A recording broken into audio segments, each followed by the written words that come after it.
IMD సూచనల ప్రకారం నైరుతి రుతుపవనాలు ఆంధ్రప్రదేశ్లోని రాయలసీమ ప్రాంతాల్లోకి సోమవారం ప్రవేశించాయని, 2 లేదా 3 రోజుల్లో ఏపీ అంతటా విస్తరించేందుకు వాతావరణ పరిస్థితులు అనుకూలంగా ఉన్నాయని విపత్తుల సంస్థ ఎండీ రోణంకి కూర్మనాథ్ వెల్లడించారు.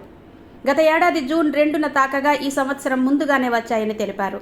2023లో జూన్ 11న, 2022లో జూన్ 13న, 2021లో జూన్ 4న, 2019లో జూన్ 20వ తేదీన రుతుపవనాలు రాష్ట్రాల్లో ప్రవేశించినట్టు వివరించారు. రానున్న 24 గంటల్లో పశ్చిమ మధ్య బంగాళాఖాతం ఆనుకుని ఉన్న ఉత్తర బంగాళాఖాతంలో అల్పపీడనం ఏర్పడనున్న నేపథ్యంలో రాష్ట్రాల్లో 3 రోజుల పాటు చెదురుమదురుగా భారీ వర్షాలతో పాటు కొన్ని చోట్ల 50 నుంచి 60 కిలోమీటర్ల వేగంతో ఈదురుగాలులు వీచే అవకాశం ఉందని, ప్రజలు అప్రమత్తంగా ఉండాలని, హోర్డింగ్స్, చెట్ల కింద, శిథిలావస్థలో ఉన్న గోడలు, భవనాలు వంటి వాటి దగ్గర నిలబడరాదన్నారు. మంగళవారం 27/5/2025 శ్రీకాకుళం, పార్వతీపురం, మన్యం, విజయనగరం, అల్లూరి సీతారామరాజు, విశాఖపట్నం, అనకాపల్లి, కాకినాడ, తూర్పుగోదావరి, పశ్చిమ గోదావరి, ఏలూరు, కోనసీమ జిల్లాల్లో అక్కడక్కడ మోస్తరు వర్షాలు కురిసే అవకాశం ఉంది. అలాగే మిగతా జిల్లాల్లో తేలికపాటి వర్షాలు కురిసే అవకాశం ఉందన్నారు.